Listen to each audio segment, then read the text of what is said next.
पेयजल की समस्या दूर करने के लिए मेरा प्रयास जारी है। जल्द होगा बखरा में जल निगम की व्यवस्था। संवाददाता अजहर और रालता की रिपोर्ट। साक्षात्कार के अगले चरण में हम लोग पहुंच चुके हैं ग्राम सभा बखरा नियमताबाद चंदौली अंतर्गत, हम जहां हमारी मुलाकात नवनिर्वाचित ग्राम प्रधान श्री सतेश सिंह पटेल जी से होने जा रही है। तो जानेंगे हम यहाँ की समस्याओं के बारे में और अगले आने वाले 5 सालों में किन किन बिंदुओं पे कार्य होना है यहाँ पे और किन किन मुख्य कार्य पे फोकस है इनका। और उससे पहले हम बता दें कि नियमताबाद ब्लॉक में सबसे कम उम्र के ये प्रधान हैं। यहाँ के गांव की जनता ने सबसे कम उम्र के प्रधान को चुना है और पहली बार इन्होंने अपने प्रधानी का पर्चा दाखिल किया और पहली बार में ही इन्होंने दावेदारी ठोकी और पहली बार में जीत हासिल हुई और लगभग ये 450 वोट से जीत प्राप्त किए हैं। तो आइए मिलते हैं सतीश जी से और जानते हैं यहाँ की समस्याओं के बारे में। सबसे पहले प्रधान जी नमस्कार। नमस्ते। और हमारे D7 न्यूज चैनल की तरफ से आपको बहुत बहुत बधाई कि आपके गांव की जनता ने इतने ही उम्र में आपको अगले 5 साल के लिए इतनी बड़ी जिम्मेदारी सौंप दी है। तो आप अपने गांव की जनता के बारे में क्या कहना चाहेंगे, किस तरीके से भरोसा जताया है आपके गांव की जनता ने आपके ऊपर? सबसे पहले मैं अपने गांव की जनता को अपने तहे दिल से मैं ढेर सारी शुभकामनाएं दे रहा हूं कि मात्र मेरी उम्र 21 वर्ष है।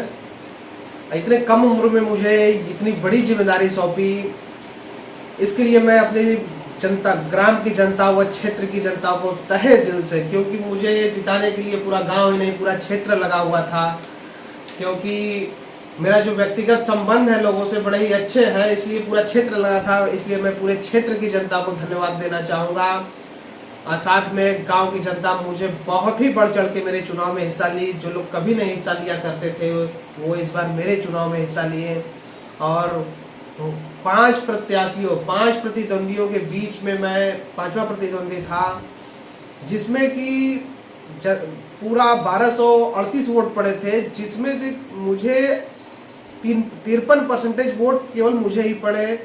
अब बाकी 4 प्रतिद्वंदियों में बंटवारा हो गया।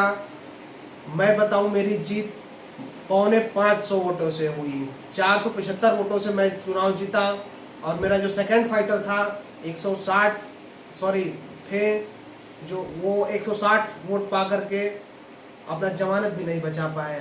तो मैं अपने गांव की जनता को तहे दिल से धन्यवाद दूंगा। Thank you.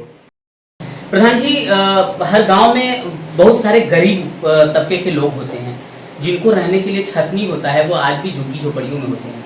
तो भारत सरकार द्वारा आवास योजना चलाई जाती है कि जो उस लायक हैं, जो पात्र हैं आवास के, उनको आवास मिलनी चाहिए। तो कभी कभार ऐसा भी होता है कि जो पात्र हैं उनको नहीं मिल पाता है, जो अपात्र हैं तो संबंध में उनको मिल जाता है। तो आपके ग्राम सभा में ऐसे कितने व्यक्ति हैं जिनके पास अभी छत नहीं है, उनको आवास की अत्यंत आवश्यकता है?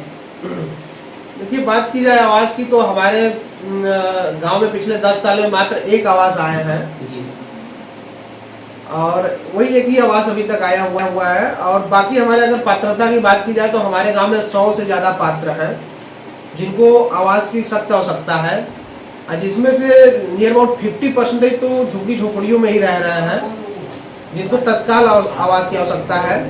तो हम यही प्रयास करेंगे कि पिछले 10 साल में जो काम नहीं हुआ है उसको पहले हम आवास का डिमांड करके हम अपने गांव में आवास ला करके बनवाएं, जिससे कि जो लोग झुग्गी झोपड़ियों में रहे कम से कम अच्छा सा छत मिल पावे। मेरा पूरा प्रयास है कि आवास को हम जल्द से जल्द सरकार से डिमांड करेंगे और सरकार हमारी बात को सुनेगी। गरीबी रेखा से नीचे जीवन यापन करने वाले व्यक्ति जिनको लाल कार्ड या अंत्योदय कार्ड की अत्यंत आवश्यकता होती है, जिनको सरकारी खाद्य सामग्री अवेलेबल हो जाए कोटेदार द्वारा, तो हर गांव में ये मतलब व्यवस्था होती है। तो आपके गांव में ऐसे कितने व्यक्ति हैं जिनको अभी कार्ड नहीं मिल पाया है, जिनकी वजह से उनको राशन नहीं मिल पाती है? अगर बात की जाए राशन कार्ड की तो यहाँ के कोटेदार हमारे पिताजी हैं और हम और पिताजी मिलकर निरंतर कार्य कर रहे हैं कि कोई भी व्यक्ति राशन से वंचित ना रहे। और मेरा पूरा प्रयास है कि अभी तक 5% के आसपास लोग अभी राशन से वंचित है। मेरा पूरा प्रयास है कि उन लोगों को भी हम BPL या पात्र गृहस्थी जो इस समय राशन कार्ड चल रहे हैं, 2 रुपये किलो गेहूँ, 3 रुपये किलो चावल वाला, ये हम एक एक व्यक्ति तक पहुँचा पाए। मेरा पूरा इसी कभी कभार ऐसा होता है कि जैसे एक घर में जो है 5 सदस्य होते हैं, उन यूनिट जो है उनका 3 ही होता है, 2 यूनिट नहीं होता है। तो ऐसे कंडीशन में समस्या है ऐसी आप के नज़र में ऐसा कुछ है? जी जी, ऐसी समस्या है। हम बता रहे हैं कि ऐसी समस्या है कई प्रकार की। एक्चुअली क्या है कि कोटा अपने पिताजी चलाते हैं, तो हम कई सारी समस्याएं एकदम नज़दीकी से जान पाते हैं। एक्चुअली होता है क्या कि 5 सदस्य हैं लेकिन चढ़ा होता है यूनिट 3, तो उस पर तो बाध्य होते हैं कोटेदार 3 ही यूनिट देने के लिए। तो क्या होता है कि इसमें हमें तहसील से चढ़वाना होता है आधार कार्ड, तो प्रधान के माध्यम से या कोटेदार के माध्यम से या सेक्रेटरी के माध्यम से या सप्लाई इंस्पेक्टर के माध्यम से हम अपने यूनिट को बढ़वा सकते हैं। और रही बात, बहुत सारी बातें हैं इसमें, लेकिन मेरा पूरा अथक प्रयास है, क्योंकि इस तहे दिल से मैं यहाँ की जनता का शुक्रिया अदा करता हूँ, इसलिए हम उनका कहीं से भी क्षति नहीं होने देंगे, हानि नहीं होने देंगे, उनको हम राशन दिलवा के ही रहेंगे। स्वच्छ भारत स्वच्छ मिशन के तहत एक योजना चलाई गई थी भारत सरकार द्वारा कि हर ग्राम में, हर गांव में जो है हर घर को एक शौचालय हो, जिससे कि हर लोग शौचालय में शौच करें और बाहर न जाए, क्योंकि बाहर जाने से काफ़ी गंदगी होती है और उससे वातावरण दूषित होता है, लोग बीमार पड़ते हैं। तो आपके गांव में ऐसे कितने लोग हैं जिनके पास शौचालय हो चुका है? कितने परसेंट ऐसे लोग हैं जो जिनके पास शौचालय नहीं है, वो आज भी बाहर में शौच करने को विवश हैं?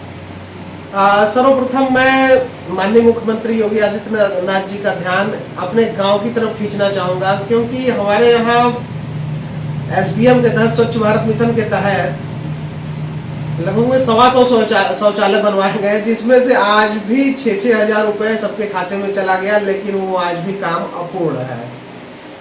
तो मैं माननीय मुख्यमंत्री जी से आग्रह करूंगा कि इसकी जांच कराते हुए हम खुद ही चलने वाले हैं अभी SBM के पास कि भाई जो 6,000 रुपये है, 6,000 रुपये और भेजिए आप, और जिनका नहीं आया उनका भी 12,000 रुपये भेजिए। और मुझे उस दिन का इंतजार है जब मैं अपने गांव के बाहर लिखवा पाऊँ शौच मुक्त ग्राम बखरा। Thank you. हर ग्राम सभा में प्रधान जी वृक्षारोपण का व्यवस्था होता है हर साल, मतलब कि ब्लॉक से पौधे आते हैं कि हर गांव में लगाया जाए ताकि ऑक्सीजन शुद्ध मिले, वातावरण शुद्ध रहे, हरा भरा रहे गांव के। तो ऐसे कंडीशन में आपके गांव में पौधे आए, लगे कि नहीं लगे? और कभी कभार ऐसा भी होता है कि पौधे लग तो जाते हैं लेकिन उसके रख रखाव के लिए कोई व्यवस्था नहीं होती है, तो खुद को उसका जो है कि देखभाल करना पड़ता है। काफ़ी जानवर वगैरह कभी कभार चढ़ जाते हैं, कुछ धूप से जल जाते हैं, कुछ पानी की वजह से पौधे जल जाते हैं। तो मतलब मेरा मानना है कि 70% तो पौधे नष्ट ही हो जाते हैं, 30% ही पौधे बच पाते हैं। तो ऐसे कंडीशन में आपके यहाँ पौधे लगे हैं, उनके लिए आपने कोई संदेश वगैरह दिया है कि मतलब पौधे को कैसे बचाया जाए, कैसे करते हैं? जी, हम पौधे को बचाने के लिए बहुत ही बड़ा एक व्यू तैयार किए थे, जिसमें से कुछ प्लान मैं अपना शेयर करना चाहूँगा 2 शब्दों में। एक्चुअली क्या है कि मैं जिनको पौधे देता था, मैं वो देखता था कि वो किस प्रकार से हमारे गांव में लाभार्थी हैं। यदि वो राशन लेते हैं, यदि एक पेड़ मैंने उनको दिया तो उनसे कहा कि देखिए भैया, ये पेड़ अगर सूखल तो राशन बंद हो सकेगा। और जो लोग पेंशनधारी हैं उनको बताया कि उनकी ये पेड़ सूखना नहीं चाहिए, नहीं तो पेंशन। एक्चुअली क्या था कि उनके मन में रहे कि नहीं, हमें इस पेड़ को जिंदा रखना है, जद्दोजहद उसके साथ करना है। तो मैं इसी प्रकार से SMS दिया था और बाकी जागरूक भी किया था। सबसे बड़ी जागरूकता यही है कि हम जो पिछले समय में ऑक्सीजन की जो मार झेल रहे थे कोरोना काल में, तो हमें मात्र यही एक पेड़ है जो हमें जीवन दे सकता है, अन्यथा कोई भी चीज़ दे नहीं सकता है। इसलिए आप पेड़ को हाथ जोड़ के मैं विनती किया था अपने गांव की जनता से कि आप इस पेड़ को बचाइए, बचाइए, बचाइए, बचाइए। जैसा कि प्रधान जी हर गांव में एक विधवा पेंशन, वृद्धा पेंशन और दिव्यांग पेंशन की जरूरत होती है, हर तबके के लोग होते हैं गाँव में। तो ऐसे सिचुएशन में आपके ग्राम में भी ऐसे लोग हैं जिनको इस पेंशन की ज़रूरत है और उनको मिल पाता है कि नहीं मिल पाता? जी, हमारे गांव में बात की जाए, क्या हर गांव में ऐसे लोग हैं जिनको दिव्यांग पेंशन, विधवा पेंशन, वृद्धा पेंशन, ये हर गांव में लोग हैं। एक सीनियर सिटीजन हो गए तो उनको वृद्धा पेंशन मिलना चाहिए, जो माताएं विधवा हो गई उनको विधवा पेंशन मिलना चाहिए। तो इस दिशा में ये तो बहुत ही सराहनीय कार्य माने जाते हैं, क्योंकि जिसका एक वही है ना कि अंधे को लकड़ी का सहारा। तो वो जो पेंशन आप दिलवा देते हैं किसी विधवा को, तो वो बता रहे हैं कि वो जब तक जिंदा रहेंगी वो तब तक आपका गुणगान करेंगे। तो ऐसा तो सबसे पहले ये कार्य करना चाहिए और सबसे पहले मैं यही कार्य कर भी रहा हूँ। तो विधवा पेंशन सबसे पहले बने, वृद्धा पेंशन बने और विकलांग पेंशन बन जाए। जैसा कि प्रधान जी हर गांव में प्राथमिक स्वास्थ्य केंद्र हुआ करता है, जिससे ग्रामीण क्षेत्र के लोग जो है अपना कम खर्च में अपना उपचार करा सकें। तो ऐसे कंडीशन में आपके गांव में प्राथमिक स्वास्थ्य केंद्र है कि नहीं? जी नहीं, प्राथमिक स्वास्थ्य केंद्र हमारे यहाँ तो नहीं है। जब से हम अपने गांव में जन्म लिए हैं तब से प्राथमिक स्वास्थ्य केंद्र हमारे यहाँ नहीं है, और ना ही पिछले समय में किसी ने इस पे विचार भी किया। लेकिन सबसे पहला मैं इस पे विचार कर रहा हूँ, क्योंकि स्वास्थ्य आज देख ही रहे हैं, आज का कंडीशन स्वास्थ्य तो बहुत जरूरी है। तो स्वास्थ्य केंद्र बनवाने के लिए हमारे पास अभी बंजर भूमि बहुत ज़्यादा उपलब्ध नहीं है, लेकिन है, उसमें हम विचार कर रहे हैं कि उसी बंजर भूमि पे स्वास्थ्य केंद्र बनवाया जाए। और साथ में रही बात, आप अगला क्वेश्चन करेंगे कि आंगनवाड़ी बनवाया जाए, तो हम आंगनवाड़ी की भी बात करें तो हमारे यहाँ आंगनवाड़ी भी नहीं है। आंगनवाड़ी, स्वास्थ्य केंद्र और पेयजल की ये टंकी, हम चाह रहे हैं कि ये तीनों हम साथ में निर्माण करवाएं। जैसा कि प्रधान जी, हर गांव में एक ये भी समस्या होती है पेयजल को लेकर के। काफ़ी गांव में हैंडपंप होते हैं, वेल होते हैं, कुआं होता है, जिसके कारण पानी बरसात में दूषित हो जाता है, तो पीने योग्य नहीं रह जाता है। ग्रामीण की जनता जो है पीकर के कभी कभी बीमार भी पड़ जाती है। तो आपके गांव में पेयजल का व्यवस्था है, टंकी वगैरह लगी है, या आज भी लोग हैंडपंप से पानी निकाल के पीते हैं या कुआं से निकाल के पीते हैं? किस तरह की व्यवस्था है आपके गाँव में? जी नहीं, अभी अगर पेयजल की बात की जाए तो हमारे गांव में सरकार के द्वारा कोई ऐसी समुचित व्यवस्था नहीं है जिससे हमें शुद्ध पेयजल मिल सके। हमारे पास वही कुआं है, हैंडपंप है, जिससे कि हमें बरसात में दूषित पानी ही मिल पाता है। और रही बात यहाँ पे इस समय बोरिंग समरसेबल का ट्रेंड चल रहा है, तो लोग पर्सनल करा रहे हैं, लेकिन सरकार के द्वारा अभी कोई पेयजल की समस्या का समाधान नहीं किया गया है। मेरा प्रयास है कि अपने गांव में जमीन काफ़ी बंजर है, उसी पे हम एक बहुत बड़ी टंकी लगवाने का प्लान बनवाए हुए हैं। हमारी बात लेखपाल साहब से हुई है अभी तत्काल में। अगर संभवतः हम इसमें कामयाब रहे तो अपने पूरे गांव की पेयजल की समस्या को दूर कर लेंगे। जैसा कि प्रधान जी, हर गांव की एक सबसे जटिल समस्या होती है, जैसे सड़कें या गांव की गलियां जो होती है काफ़ी समय से बने होते हैं, क्षतिग्रस्त हो जाते हैं। तो बारिश के मौसम में काफ़ी जल जमाव हो जाता है, तो गांव की जनता को आने जाने में काफ़ी समस्याओं का सामना करना पड़ता है। जल निकासी सही से नहीं हो पाती है, जैसे नालियाँ सही से नहीं हैं, तो बरसात के मौसम में ओवरफ्लो हो जाता है, तो उसमें भी काफ़ी समस्या झेलना पड़ता है गांव के लोगों को। तो अगले 5 साल के लिए गांव की जनता ने आपको भरोसे पे जो है प्रधान पद के रूप में चुना है, तो इस समस्या का समाधान आप करेंगे? ऐसी समस्या आपके गांव में बनी है? जी हाँ, ऐसी समस्याएं तो हमारे गांव में निरंतर पिछले 20 साल से देखी जा रही हैं। और बात करूं तो मैं, जनता ने मुझे इसीलिए जिताया है कि एक आदर्श ग्राम हम बनाएं। इस आदर्श ग्राम में सबसे पहले साफ सफाई की ध्यान रखी जाती है, क्योंकि हमारे माननीय श्री नरेंद्र मोदी जी एक कदम स्वच्छता की ओर, हमारा देश स्वच्छ हो, हमारा गांव स्वच्छ हो, इसी कदम में इसी दिशा में कदम आगे बढ़ाते हुए हम स्वच्छता पे सबसे पहले ध्यान देंगे। और रही बात सीवर की समस्या, तो सीवर की समस्या हमारे गांव में पिछले 15 सालों से है। इस 15 सालों की समस्या को अब धीरे धीरे हम सफाई करने के माध्यम से व हम अपने वित्त का पैसा प्रयोग कर इसको दुरुस्त कराएंगे और एक आदर्श ग्राम बनाएंगे। Thank you. प्रधान जी, आपके गांव की जनता ने बहुत ही भरोसा जताया है, अपना कीमती बहुमूल्य वोट आपको सौंप करके एक बहुत बड़ी जिम्मेदारी सौंप दी है अगले 5 साल के लिए। तो आप अपने गांव की जनता के लिए एक संदेश कोई दे दीजिए छोटा सा।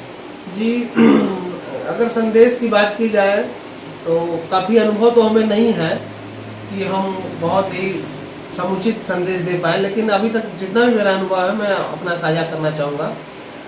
एक्चुअली यदि ग्राम का विकास करना है तो सबसे पहले शिक्षा को हमें देखिए बढ़ावा देना होगा। शिक्षा के लिए हमने काम भी किया था, फ्री में क्लासेस हम लोग चलवाएं और काफ़ी बच्चे उसमें हम लोग फ्री पढ़ा रहे थे, खुद मैं पढ़ा रहा था। तो शिक्षा जो है बहुत ही नेसेसरी है। यदि किसी भी चीज़ का आपको विकास करना हो तो उसमें शिक्षा को आप डाल दीजिए, उसका विकास होना तय है। और बाकी रहे जो हर पग पे समस्याएं आती हैं तो काफ़ी अनुभव साझा करके ही वो काम करनी चाहिए, क्योंकि कभी भी जज्बात में या उत्तेजित होकर के कोई काम नहीं करना चाहिए। काफ़ी अनुभव साझा करके ही काम करना चाहिए। 2-4 लोग जो अनुभवी लोग हैं उनसे अपना राय शेयर कर लेना चाहिए। फिर उसमें क्या है कि जो सही चीज़ें हैं वो बाहर निकल के आती हैं, फिर उसी को अंजाम देना चाहिए। और 5 साल जनता ने मुझे दिया है तो मैं इसका पूरा का पूरा चाहूँगा कि सबसे पहले फर्स्ट ऑफ ऑल मैं एजुकेशन अगर शिक्षित हम बना देते हैं तो हमें फिर कुछ भी करने की जरूरत नहीं है, वो खुद में अपने में गुरु हो जाएंगे। तो हम किसी को अपना चेला क्यों बनाएं, क्यों ना एक गुरु हम पैदा करें। इसलिए हम शिक्षा का जितना ज़्यादा हो सके हम प्रसार करें। बाकी एक ग्राम प्रधान होने के नाते हर काम करने के लिए हम सक्षम हैं और कर भी रहे हैं, और जनता से पूरा वादा है कि उनके उम्मीदों पे खरा उतरेंगे, लेकिन शिक्षा को फर्स्ट प्रायोरिटी देते हुए। मेरा यही संदेश है। बहुत अच्छा लगा बखरा ग्राम सभा के सतीश सिंह पटेल जी से मिल करके। तो चलते हैं अगली ग्राम सभा की ओर और जानते हैं वहाँ की समस्याओं के बारे में, और मिलते हैं वहाँ के ग्राम प्रधान से, जानते हैं किन किन बिंदुओं पे कार्य होना है। तब तक के लिए धन्यवाद।